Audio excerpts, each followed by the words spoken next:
Olá, estamos começando mais um programa Porteira Aberta e o intuito do programa de hoje é discutir os mitos e verdades sobre a avicultura e também o parecer técnico do setor e as previsões para os próximos meses. Para isso eu conto com a ajuda do professor Éder Dávila, que é professor, escritor, pesquisador do CNPq e atuante na Universidade Federal do Mato Grosso, campus Cuiabá. Professor, muito obrigado pela presença, é um prazer tê-lo aqui. E eu gostaria de começar comentando do programa que o senhor apresenta, que chama O Ovo ou a Galinha. E vou pedir desculpa, mas tenho que começar com essa pergunta. Quem veio primeiro, o ovo ou a galinha? Seja bem-vindo. Leonardo, muito obrigado pelo convite, tá? É um prazer estar aqui com você. Bom, o programa O Ovo ou a Galinha, ele até começou com essa pergunta, que é uma provocação. E aí, se a gente for pensar, a gente tem uma explicação científica que vai mais para o lado de quem veio primeiro foi o ovo, tá? Mas temos uma visão criacionista também que defende toda a linha de que foi a galinha que teria vindo primeiro. Mas o mais aceitável é que o ovo veio primeiro. A ave descendeu dos dinossauros. Há pesquisas que mostram que haviam dinossauros que botavam ovos de casca mole na Argentina e na Mongólia. E depois esses dinossauros foram evoluindo e começaram a botar ovos de cascas calcificadas, semelhante ao que a gente tem das ovos de galinhas de hoje. E as galinhas são os dinossauros que restaram. Há uma linha da biologia que defende que nem todos os dinossauros foram extintos. Então nós ainda temos dinossauros presentes entre nós e eles estão aí nas aves, na representação como as aves. Perfeito. Uma das curiosidades que eu tenho a respeito disso, que eu vi a respeito disso, é justamente a presença de penas nos dinossauros, né? Que aí acho que liga nessa teoria de que que as galinhas sejam descendentes, né? Sim, isso aí, algumas características dos ovos, como a gente tem falado, e as características anatômicas também do corpo. Se você reparar uma galinha, até um avestruz, que seria um animal mais próximo, se você observar o pé daquele animal, você lembra muito um dinossauro. Bacana. Bom, professor, vindo para a parte mais técnica, um outro mito que a gente, principalmente quem estuda zootecnia, quem faz zootecnia, veterinária, tem dificuldade em combater é a questão do hormônio no frango. A gente ouve muita gente falando sobre isso e eu preciso que o senhor explique justamente essa questão pela instrução normativa 17 do MAPA, é proibido a utilização de hormônio em qualquer alimentação animal, porém, a gente tem esse mito muito enraizado, muito forte. Só que existe uma resposta econômica para isso, né? Eu gostaria que o senhor falasse para a gente dessa questão. Então, nós temos essa legislação de 2004, mas mesmo se isso fosse possível, fosse permitido, não é viável economicamente. Se você pensar em uma dose de um hormônio, alguém de casa que faz alguma suplementação possa ter ideia disso, é caro o valor de um hormônio. E olha qual que é o preço da carne de frango hoje. É uma das proteínas mais baratas que a gente tem, o ovo, né? Bom, vamos pensar então nas possibilidades, mesmo que com o preço, mesmo que a legislação, se alguém colocasse, isso faria efeito na prática. Vamos pensar o GH. GH é um hormônio proteico, assim como a insulina, que é um outro hormônio proteico. Quem faz uso da insulina em casa, tem que se injetar esse hormônio. Então, a única forma seria injetável. E este hormônio ele tem alguns picos de produção no frango, por exemplo, que vai de 90 a 90 minutos, então teria que ser uma injeção constante, frequente desse hormônio. Então, além do custo da própria dose, que uma dose do hormônio já seria superior ao preço de um frango, além disso tudo, tem o custo com a mão de obra. Imagina a mão de obra para poder ficar injetando ou montar um maquinário complexo para injetar esse hormônio no frango. E aí o GH só faria efeito se fosse injetável. Na ração ele não faz efeito. Quando alguém fala hormônio na ração. O GH é um hormônio proteico. Assim como qualquer proteína, ao ser ingerida, ela vai ser degradada. Vai cair lá no estômago, o ácido vai quebrar esse hormônio. Se ele foi quebrado, ele não faz mais o seu efeito, ele precisa estar íntegro para fazer o seu efeito. Então vai ser quebrado em pequenos peptídeos, depois esses peptídeos vão cair lá no intestino e novamente vão ser degradados por enzimas, elastase, carboxipeptidase, que são enzimas, nome de enzimas que vão estar agindo ali. E no final vão sobrar os aminoácidos, que são absorvidos. Então se absorve os aminoácidos, o hormônio para fazer efeito teria que ser absorvido integralmente. Isso não ocorre. Então o GH não tem como. E custo elevadíssimo. Só uma dose, não era só uma dose que você tem que dar doses frequentes, mas somente uma dose seria superior ao valor de uma ave inteira. E aí ninguém seria louco de gastar mais para produzir do que o valor que ele tem no mercado, né? Ele ia estar gastando dinheiro, certo? Temos outros hormônios, os esteroidais, né? Os hormônios anabolizantes, por exemplo, testosterona. Testosterona, ela tem mais efeito ligado com a movimentação. Então, nós temos que praticante de atividade física pode fazer o uso com o devido acompanhamento, se tiver, né, a receita, tudo certo, mas aí ele faz uma atividade física para isso. Qual que é o músculo principal do frango de corte? É o peito. E esse músculo, para ele ser movimentado, ele precisa do voo. E nós temos que a ave, no caso do frango, é uma ave que não alça grandes voos, né? Você não vê uma ave voando lá em cima como uma águia, como um urubu, um voo plainando lá em cima.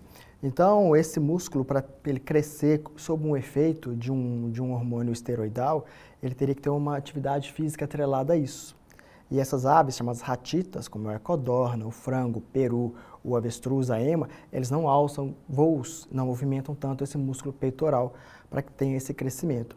Além disso, há receptores que estão muito mais ativos quando qualquer animal atinge a sua maturidade sexual. E o frango, abatido com 42 dias, ele ainda não atingiu a sua maturidade sexual. Então, não faria o efeito esperado como anabolizante, como acontece com um ser humano adulto, como se observa com um ser humano adulto. Outros hormônios, como hormônios da tireoide, eles fariam efeito, hormônios da tireoide, por exemplo, o T3 e o T4, eles fariam efeito se tivesse retirada a tireoide. Então, não faz sentido. A pessoa vai pegar os frangos, vai retirar a tireoide de todos eles para injetar, porque com a tireoide ali presente, o hormônio não faz o efeito esperado. Então, pessoas que fazem cirurgia, que retiram a tireoide, elas têm que fazer a suplementação com o hormônio da tireoide, mas a glândula foi retirada, que não é o caso do frango de corte. Então, assim, motivos fisiológicos, motivos econômicos, motivos de legislação, estão aí para mostrar que isso não é possível, mas infelizmente essa é a que mais pega. Tem diversos profissionais de outras áreas, leigos no assunto ou que desconhecem completamente o assunto e que falam isso. Chegam a mostrar em redes sociais, rações, olha aqui, mas a gente viu que a ração ela vai ser degradada. Nem se fosse algo protegido, algumas pessoas podem tomar alguma coisa protegida, uma cápsula, encapsulado. Agora, alguém já viu uma galinha, um franguinho pegando um copinho com água de manhã e tomando um comprimido? E mesmo se fosse assim, dentro dela tem o quê? A moela. Então, a gente não pode mastigar aquela cápsula. A gente tem que engolir inteira, né, para passar. Mas a galinha não tem como você parar a moela dela para passar, certo? Então, demandaria várias outras questões, não é aplicável, não funciona, tá? Como a gente está conversando aqui. Infelizmente, tem algumas coisas que as pessoas atrelam, por exemplo, a maturidade sexual das meninas de hoje em dia ao uso de hormônio. Eu já vi outras pessoas de outras áreas falarem isso. Olha, as meninas de atualmente, da atualidade, elas entram na maturidade sexual porque estão comendo frango com hormônio. Então, antigamente, a minha avó, a minha bisavó, com 12 anos, era mais magrinha, era menorzinha, e hoje as meninas, olha como é que elas estão mais desenvolvidas. Mas lógico que isso não é o hormônio. Primeiro que não tem, é o estilo de vida. Hoje as pessoas comem uma dieta mais completa, mais calórica. Hoje você tem uma ingestão calórica muito mais rápido, uma quantidade muito maior do que você ingeria em outros tempos. Perfeito. Professor, a gente já continua esse papo. Agora eu gostaria que o senhor explicasse por que os frangos crescem tanto, né, que a gente conseguiu reduzir essa idade de abate. Mas primeiro eu vou pedir licença para o senhor para a gente chamar o nosso quadro de leilões para ficar por dentro das principais datas do comércio do boi desse final de semana.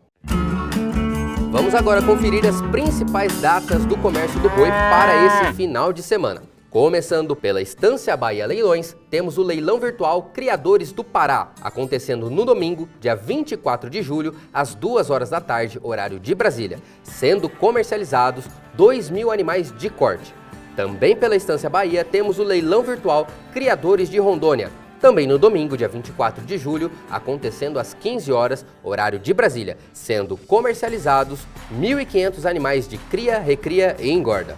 Já às 4 horas da tarde, horário de Brasília, também no domingo 24 de julho, temos o leilão virtual Sucuri Agropecuária, ofertando 3.000 animais de corte. Professor, o senhor estava, só continuando a linha de raciocínio, muitos mitos envolvendo o frango com hormônio, um deles é a questão da maturidade hormonal precoce das mulheres. Tem relação com a alimentação, mas não é da forma que pensam, né? Gostaria que o senhor continuasse a linha de raciocínio. Exatamente. Então, assim, as meninas de hoje em dia, elas chegam a um peso muito antes do que se chegava nos anos 60, nos anos 50, nos anos 70, porque os hábitos de vida mudaram, a alimentação mudou, a prática de atividade física na roça ou não, isso alterou. Então, se você se consome uma dieta mais calórica, você chega a um peso numa idade antecipada do que se chegava antes. E um dos critérios para se atingir a maturidade sexual é estar com o score corporal, com o peso corporal. Então, isso aí que vai começar a ativar toda a cascata hormonal. Isso acontece com todas as espécies, não é só das mulheres, não. Nas aves também é a mesma forma. O que acontece para uma galinha entrar na maturidade sexual? A partir do momento que ela tem mais ou menos uma idade, mas o mais importante é o peso. Então, quando chega-se a um peso, começa o desenvolvimento de uma cascata hormonal, que vai ter a diferenciação sexual secundária, que vai começar a ovular e por aí vai. Então, tem toda uma questão que é a alimentação, que a alimentação hoje em dia é muito mais fácil, especialmente na questão de pratos semi-prontos ou prontos, e de você acha aquilo e você consome com uma quantidade bem maior de calorias, e tem alimentos enriquecidos e por aí vai. Então, tudo isso interferiu, tá? Nesse ponto. Agora, essa questão de aplicação de hormônio no frango também tira de cena todo o trabalho de melhoramento genético, nutricional, até de manejo, bem-estar animal, que a zootecnia, a veterinária, enfim, as ciências agrárias como um todo, estudam para produzir. E eu queria que o senhor comentasse justamente isso. Então, já que não é utilização de hormônio, o que ao que se deve esse crescimento, essa redução de idade de abate, o tamanho dos animais também modificaram ao longo dos anos. Eu queria que o senhor desse uma explicação sobre isso, por gentileza. Então, quem coloca toda essa responsabilidade do alto desempenho no hormônio desconhece o trabalho do pessoal das áreas agrárias, né? Agronomia, zootecnia, medicina veterinária, desconhece completamente todo o trabalho que foi feito há muitos anos. Então, nós temos um melhoramento genético, os animais são selecionados. O melhoramento genético não é nada que é artificial, é seleção natural. São selecionadas as raças para o acasalamento, é feito um melhoramento para aqueles animais que ganham mais peso, coxa, peito. Se for para postura, é feito para o melhoramento, no caso, da produção de ovos, voltada para essa finalidade de produção. Então, tem todo um melhoramento genético e a nossa nutrição é muito avançada. A gente tem a nutrição para atender esse perfil genético. Nós, por vezes, nós não consumimos a nossa necessidade diária. Você consome a quantidade de proteína, carboidrato, vitaminas, minerais? Será? Todos os dias? Agora, a ave, isso é analisado, a gente sabe qual que é a necessidade e ela tem aquela ração. Ela não tem outra fonte de alimentação, ela vai consumir aquela ração completa para ela, que vai para atender aquela finalidade de desempenho que a gente busca. Então, nós temos a genética e nós temos uma ambiência que vai proporcionar a manifestação dessa genética de alto desempenho e ganho de peso. A nutrição é um fator ambiental, o ambiente, a gente trabalha com um ambiente todo controlado, temperatura, umidade, ventilação, trocas de ar, troca gasosa, o ambiente totalmente controlado, a sanidade, o ambiente é limpo para se colocar um lote, tirar o lote, a troca entre os lotes, os galpões são limpos, são desinfetados. Então há todo um trabalho para que o animal ele tenha a sua fisiologia voltada para ganhar peso. E cada vez vindo mais forte a questão do bem-estar animal, onde se busca atender hoje cada vez mais o bem-estar animal. E os profissionais da área de ciências agrárias estão completamente envolvidos nisso. Quando chega-se ao final do curso, você faz um juramento pelo bem-estar dos animais, da sociedade, do meio ambiente, do equilíbrio, da sustentabilidade. Então a gente trabalha também isso aí, a gente trabalha para que a produção seja boa para o ambiente, boa para a sociedade, boa para os animais. Maravilha. E a questão da avicultura, muitos até comparam com outros sistemas de produção. Bovinocultura, o próprio suínos, que é próximo, né? É um não ruminante. Mas a avicultura tem talvez uma vantagem, que é o ciclo de produção dela já é mais curto. Isso permite com que a gente detecte falhas ou acertos muito mais rápido do que outras culturas, certo? Queria que o senhor comentasse um pouquinho sobre isso e talvez desse um exemplo do que a gente conseguiu detectar com devido a essa redução do ciclo, né? Antigamente a gente abatia com 90 dias e a gente foi diminuindo, então isso fica muito mais rápido e muito mais fácil de melhorar, né? Olha só, Leonardo, que interessante. Há muito tempo a gente tinha o costume de comer frango aos domingos, por isso até hoje ainda tem. Você chega e vê aquelas chamadas televisões de cachorro, aqueles frangos assados rodando aí. Porque o abate era demorado, era 90 dias, 70 dias, e foi feito todo esse melhoramento. Tem coisas que os leigos completamente desconhecem ou até assustam quando a gente fala, mas a gente já pode começar a nutrir um frango de corte, uma galinha poideira, dentro do ovo. Já existem técnicas para nutrição em ovo. Então aí você já imagina como que já começa isso, né? Você já vacina dentro do ovo, você já coloca a nutrição dentro do ovo. O ciclo de produção, 42 dias, o frango é abatido. A gente tem outros, galeto, que vai com 28, né? Tem aqueles frangos de final de ano, que pode chegar um pouco mais tarde, para que a carcaça chegue maior. Aqueles frangos natalinos, as diversas marcas. Tem codornas, que a gente abate mais cedo, 35 dias a codorna já está prontinha para o abate. 40 dias ela já está madura para postura. Então você pega uma ave com um dia de vida, daí 40 dias ela já está pronto botando, onde o produtor pode aí começar o retorno, né, do seu investimento com a produção de ovos. Então a gente tem todo esse trabalho no melhoramento, na nutrição, para proporcionar isso. E assim, a galinha, o frango, as mães do frango, as matrizes, elas não param, elas estão lá botando, enquanto os ovos estão lá numa incubadora, né, artificial para chocar o ovo, ela continua produzindo. Enquanto quando você está comparando aí com mamíferos, ele vai ter que ficar um tempo gestando. Então nós temos todo esse ciclo aí que vai ser bem mais rápido, né? E é chamado o animal mais eficiente do mundo, tem até livros internacionais que colocam o frango como o animal mais eficiente do mundo, é por causa da capacidade dele converter alimento em carne. A conversão alimentar é muito alta. Enquanto ele consome 1,7, 1,8 de ração para produzir 1 quilo de carne. Na primeira semana de vida ele consome menos.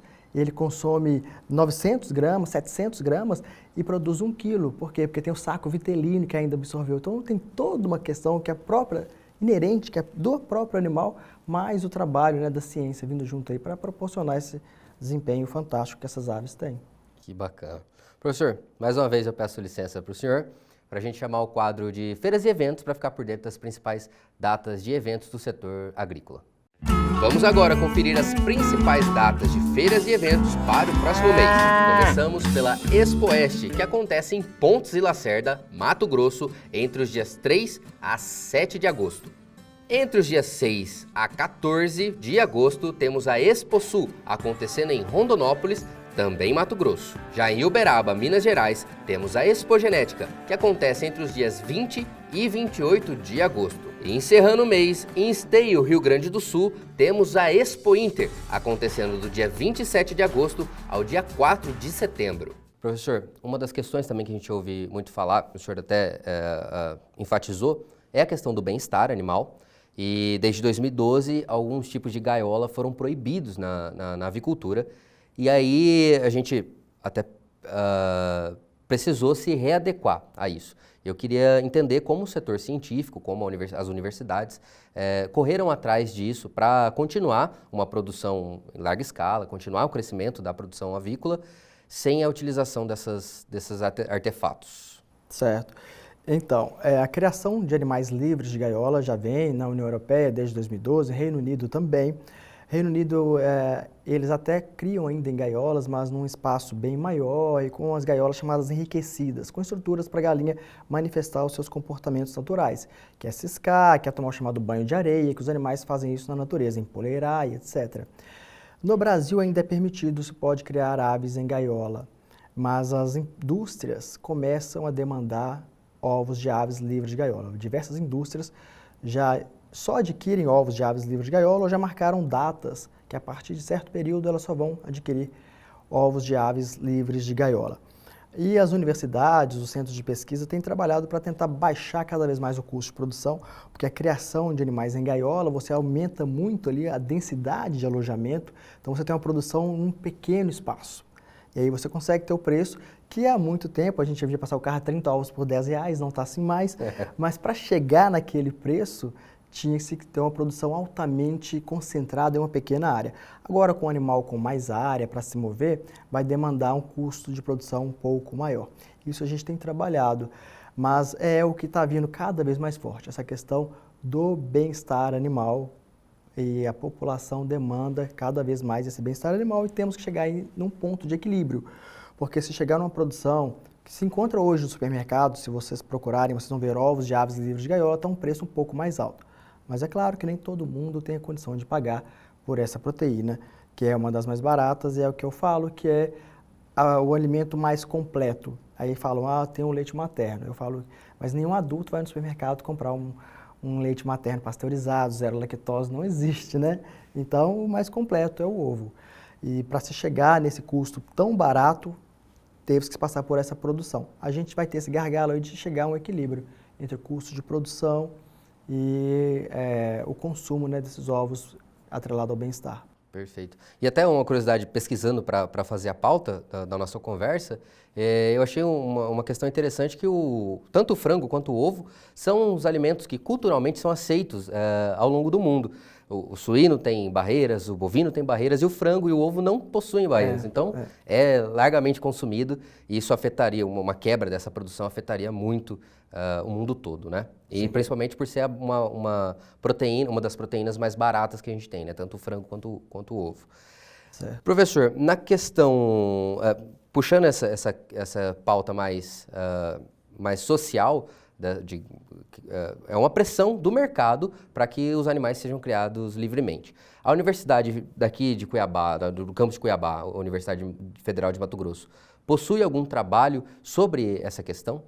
Nós já desenvolvemos trabalhos de curso, alunos nossos estão hoje até atuando na indústria avícola, fizeram um trabalho com aves livres de gaiola, comparando com aves criadas em gaiola. A gente tem esse trabalho, artigo publicado em periódico, indexado, revisado por pares. Então a gente tem esse estudo aqui também, com as nossas condições, com o nosso clima, com a temperatura que a gente tem aqui para essa produção. E é até interessante, se for comparar com um galpão totalmente aberto, sem climatização, com gaiola os animais acabam até tendo uma produtividade inferior, porque a livre, elas têm, além das características que elas podem manifestar, naturais, elas têm uma maior possibilidade de perder, dissipar calor para o meio, onde numa gaiola ela fica muito concentrada e uma em contato com a outra dificultaria isso. Então nós temos trabalhos publicados, sim, e até no geral a gente tende a mais trabalhar com aves livres de gaiola, especialmente para a nossa condição, que a gente acredita que é melhor para as aves aqui, na Baixada Cuiabana. Tem mais esse conforto térmico. Exatamente, por menos densidade. Maravilha. Agora, continuando na parte de aves de postura, professor, eu queria conversar sobre as diferenças do ovo vermelho para o branco, né? Queria que o senhor comentasse para a gente se tem tanta diferença assim mesmo. Essa é outra curiosidade, né? Olha quanta curiosidade que tem na avicultura, hein? Acho que nem cabe só em um programa, hein? É verdade. Bom, muita gente ainda acredita que o vermelho é melhor que o branco. E não tem diferença nutricional nenhuma só pela casca. A casca é um atributo genético. A galinha vermelha, ela bota um ovo vermelho, a galinha branca bota um ovo branco. A coloração da casca, quem determina é a genética. A composição interna, quem determina, além da fisiologia do animal que vai produzir um ovo, que é para formar uma nova ave, um novo ser vivo, a nutrição pode interferir nisso. Então, se as aves na indústria, vermelha e branca, elas recebem uma ração similar, o ovo ele vai ter a quantidade bem similar de nutrientes. Os macronutrientes eles não são muito alterados, a proteína, colesterol, e tal, o valor de energia, mas alguns valores de minerais, vitaminas, a gente pode trabalhar e enriquecer o ovo com alguns nutrientes. Isso é possível, mas isso não tem a ver com a casca do ovo, com a cor da casca. Então, a casca do ovo não interfere no valor nutricional, seja branco, seja vermelho, seja a casca azul, que chama muita curiosidade também, são pigmentos que a ave vai retirar do sangue e até ali da bile para produzir. Então, sai um ovo mais vermelho, que ela tira ali a protoporfirina do sangue, pigmento vermelho. Azulada, ela vai tirar a cianina. E aí, então, vai produzir essa cor da casca de acordo com o seu gene, a sua genética para isso. Mas nutricionalmente não interfere. Se paga mais caro, né? Você vai no supermercado, o vermelho está mais caro, porque a galinha vermelha, ela é uma galinha maior, ela demanda mais energia para a sua mantença, então ela tem um consumo maior, ela vai consumir 10 a 20 gramas a mais que a galinha branca, e então ela vai gastar mais para produzir o ovo, e a indústria repassa esse preço para o consumidor. E ela, por ser maior, ela demanda também um pouco mais de espaço. No caso de aves criadas sem gaiola, você não dá para colocar a mesma quantidade de brancas e vermelhas no mesmo espaço. Então ela gasta mais para produzir, o custo de produção dela é maior, por isso que o ovo vermelho é mais caro. Mas nutricionalmente não é vermelho, é caipira, não tem nada disso. Ok? E aí, passando para a questão da gema, também tem a ver com a nutrição, né? A coloração da gema também tem a ver com a nutrição. Isso modifica o teor nutricional do ovo? Macronutrientes, não. Gordura não vai alterar, colesterol não vai alterar. A galinha ela vai colocar a quantidade de nutrientes no ovo que ela precisa para formar um novo ser vivo, uma nova ave. É isso, não se altera. Já se tentou há alguns anos fazer um ovo baixo em colesterol, mas o animal vai voltar. Lá no fígado ela pega e sintetiza novamente. Ela é uma maquinazinha de sintetizar gordura. Ela pega até o carboidrato e vai lá no fígado, sintetiza gordura e vai colocar lá na gema do ovo para perpetuação da espécie. Mas você pode alterar alguns pequenos nutrientes, você pode melhorar a vitamina A, você pode melhorar alguns minerais, você pode aumentar antioxidantes, que são muito importantes para a saúde. Na UFMT também nós já trabalhamos isso, nós colocamos farinha de mandioca, farinha de cenoura, de beterraba, nós colocamos isso na ração e passou alguns pigmentantes para a gema do ovo. Bacana. Então daí vem isso. Da ave na natureza ela vai tirar isso do pasto, ela vai tirar de flores, que ela come de insetos, tem insetos que possuem, a ave consome naturalmente, se estiver solta ela vai consumir, né? E esses pigmentos eles são importantes para a saúde, tanto de antioxidantes como para a saúde ocular, nervoso, sistema nervoso central. Bacana. Professor, mais uma vez peço licença, a gente vai chamar o quadro InovaPEC para ficar por dentro das tendências e de inovação e tecnologia do setor.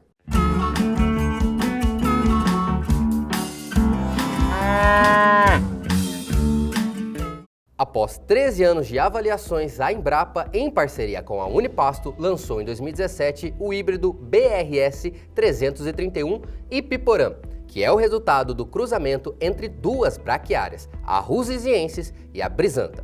A nova cultivar se caracteriza pelo porte baixo e prostrado, colmos delgados, de bainhas e folhas pilosas. As espiguetas são uniseriadas e com pouca ou nenhuma pilosidade. A gramínea vem para suprir a demanda por uma forrageira de boa produtividade e manejo facilitado, e conta também com um grau elevado de resistência à cigarrinha da cana, a marra-narva, além, é claro, de possuir resistência à cigarrinha das pastagens. A nova variedade pode ser uma opção de diversificação para áreas que possuem unicamente capins como marandu, piatã e charaés. Professor, então a gente estava comentando sobre a relação, sobre curiosidades do ovo, né? E um dos mitos que a gente ouve muito falar, e também já é antigo, é a questão do colesterol, da relação do colesterol com o ovo. Eu gostaria que o senhor explicasse isso para a gente, por gentileza. Durante muito tempo, né, ficava essa restrição que se você não pode consumir ovo, ele foi considerado vilão e hoje ele já é mocinho. E assim, ele foi ao lado oposto. Hoje o ovo está muito atrelado a dietas saudáveis. O consumo de colesterol do ovo não está mais, as pesquisas modernas mostram que não está relacionado ao colesterol sanguíneo. O principal problema seria o consumo de gordura saturada, e o ovo em gordura saturada ele é baixo, especialmente se for comparar a outros compostos processados, tá? Até bolachas, biscoitos. Um ovo ele tem um teor de gordura saturada bem baixo. Ele tem muito colesterol, só um ovo vai dar mais da metade da sua necessidade de colesterol diário, mas ele não altera o seu perfil de colesterol sanguíneo. A maioria das pessoas consegue fazer um balanceamento do colesterol que você consome, do colesterol que você tem no sangue. Então você acaba produzindo menos. Que se a gente não consumir o colesterol, a gente vai produzir. Que o colesterol é uma gordura necessária para as membranas, para hormônios sexuais. Então a gente vai precisar, a gente vai ter que produzi-lo. E o consumo no ovo não teria tanto esse problema, não. O ovo também possui vários antioxidantes e que evitariam a oxidação da gordura, que pode causar problemas de infecção no organismo, de inflamação no organismo, que estaria ligado aí à aterosclerose, que é aquele entupimento das veias. E aí foi comprovado que o ovo, então, não está ligado a isso, tá? Hoje, o ovo está liberado em relação ao colesterol, isso é coisa antiga, pesquisas erradas, tá, de décadas, mas isso hoje já está superado. Não tem mais essa restrição de consumo, salvo algumas pessoas que são alérgicas a ovos ou que têm a deficiência no contrabalanço do colesterol ingerido e o sanguíneo. Perfeito. Então, e assim, por mais que seja antigo essa questão, a gente sofre ainda para tirar esse pensamento do popular, né? Professor, agora voltando mais para a parte técnica da avicultura, a gente tem visto, não é só na avicultura, não é uma particularidade do setor, mas como todas as culturas têm sofrido muito com o custo de produção. Na avicultura não é diferente e a base alimentar encarece mais ainda, né? Uma das estratégias que, pesquisando, eu encontrei é a utilização do DDGS, no caso, na alimentação de aves. Eu queria que o senhor falasse sobre isso e também se a UFMT tem pesquisas relacionadas a isso. Perfeito, Leonardo. Então, nós na UFMT trabalhamos tanto com codornas, quanto galinhas poedeiras, frango de corte, caipira, utilizando o DDGS, que vem do processo de produção do etanol e aí retira-se ali aquele coproduto. E tem resultados bastante interessantes, isso é possível a gente colocar. Ele entra ali como uma fonte proteica, porque tem um valor de proteína bem alto, então pode entrar ali substituindo o farelo de soja. É uma fonte bastante interessante para isso. Aqui, como nós estamos num estado que é altamente produtor de etanol de milho, essa é uma fonte muito interessante para ser buscada. Acaba que nesses períodos de crise, todo mundo vai nas alternativas e elas acabam subindo de preço também, pela lei da oferta e da demanda, né? Mas a gente pode procurar diversas outras alternativas, como tem crescido, por exemplo, o uso de farinha de insetos na dieta de aves. Inseto também é altamente proteico, 60% de proteína, imagina uma barata. E você pode colocar a farinha dessa barata, tem startups trabalhando já com a produção de insetos para gerar farinha que vai entrar na ração. E como eu até falei inicialmente lá no início do programa, naturalmente as aves consomem insetos. E você coloca isso na ração, você está dando para ela ali um alto teor de proteína. É mais uma possibilidade de substituto. O que o granjeiro tem que procurar? Procurar um substituto e, de preferência, mais próximo possível da sua granja, pela questão do frete. Então, se tem ali uma indústria que beneficia qualquer tipo de produto, pode ser suco, tem a polpa cítrica, que vem de suco de laranja, por exemplo. Eu já trabalhei em experimento que trabalhou com polpa de suco de manga. Então, o que tiver na sua região? Tem ali um coproduto, tem ali um possível resíduo que é possível você colocar? Isso para buscar baixar o preço. E o DDG tem vindo bastante forte nisso aí, especialmente aqui no estado, onde é o maior produtor, né? Perfeito.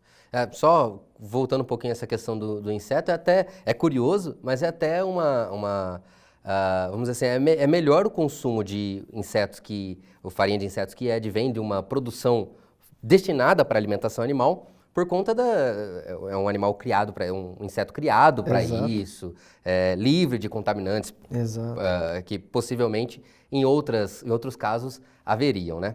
Mas, e aí, professor, puxando sobre as pesquisas da UFMT também, o que o senhor pode trazer para a gente que a UFMT já tem consolidado, que está vislumbrando ainda e talvez algo no futuro? Bom, a gente já trabalhou, como eu falei, algumas coisas para melhorar ainda mais, né, o valor nutricional da gema do ovo, como a cenoura, a beterraba, onde teve esse aumento na atividade de vitamina A, que os vegetais têm os precursores da vitamina A. E aí o ovo ele seria uma fonte excelente de vitamina A, que o animal é capaz de pegar os precursores e produzir a vitamina A em si, além de ter os precursores também junto.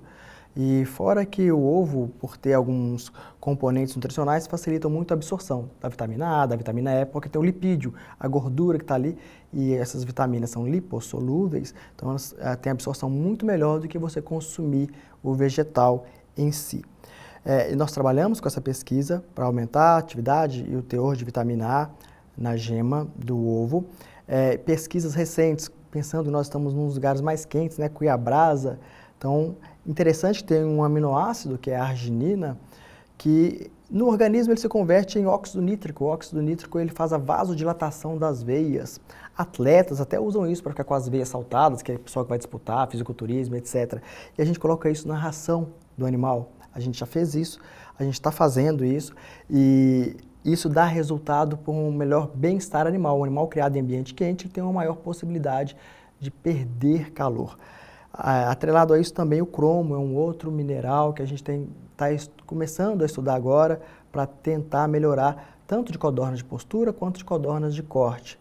Trabalhamos já também com calcário de algas marinhas para melhorar a qualidade da casca do ovo, granulometrias do calcário, menor ou maior granulometrias do calcário. Essas são algumas das pesquisas que a gente tem trabalhado, fora outras que a gente já está começando a estudar para ver coisa nova por aí, como o uso da coenzima Q10 na nutrição de aves. Maravilha. Professor, eu comecei o programa citando o programa que o senhor apresenta, que é o Ovo à Galinha, e no off aqui o senhor me disse que tá prevista uma temporada por aí, uma nova temporada. Queria que o senhor falasse a respeito disso também. A terceira temporada está em gravação, nós começamos a gravar recentemente. O Ovo à Galinha é um projeto de extensão da universidade, onde eu levei e a gente tem até a patente do nome do projeto, do programa. Já vamos começar essa terceira temporada com alguns assuntos interessantes, vamos repetir alguns que a gente precisa aprofundar um pouco mais. Por exemplo, a gripe aviária nós tivemos casos fortes esse ano, está altamente patogênica e a gente vai trazer aí para as pessoas se tem que preocupar com isso, o que o produtor deve fazer. Vamos fazer muita coisa ligada à nutrição e outras ideias aí que a gente vai aprofundar, quadros novos, tem vinheta nova, tem muita curiosidade vindo por aí e a gente espera que a terceira temporada estreie agora no final desse segundo semestre desse ano. Perfeito. Professor, infelizmente o nosso tempo é curto, como a gente disse também em off, daria para fazer uns 3 programas aqui só conversando sobre esses mitos da avicultura, mas eu queria agradecer o senhor por ter disponibilizado o tempo e vindo conversar com a gente. Quero que o senhor deixe suas considerações finais e se quiser falar de algum assunto específico, algum outro projeto, fique à vontade. Mais uma vez, muito obrigado pela presença. Leonardo, muito obrigado. É sempre um prazer poder contribuir. E o que a gente tenta fazer é tentar tirar medos das cabeças das pessoas. Com essa questão do projeto Ovo à Galinha e mitos que a gente tem trazido aqui, eu tenho recebido muito feedback de gente que falava, olha, eu não consumia ovos com medo do colesterol, eu não consumia frango, minha família, paramos de consumir porque achávamos que tinha hormônio e vendo o programa e assistindo e acompanhando essas informações, a gente hoje tem menos medo. Então, tem muita coisa aí que vem assim para colocar medo nas pessoas. E a ciência, ela vem com a possibilidade de libertar, né? E vem com a verdade. E aí a gente tem que buscar as informações das pessoas que realmente conhecem o assunto, né? Que estão ligadas realmente à área e não quem vem com informações aleatórias, né? Então, seria essa a ideia para tentar trazer mais leveza à vida das pessoas. Perfeito, professor. Mais uma vez, muito obrigado. E se você quiser rever esse ou qualquer outro programa Porteira Aberta, é só acessar a nossa plataforma de streaming agroplus.tv. Eu fico por aqui e te espero no próximo sábado, no próximo programa Porteira Aberta. Até lá!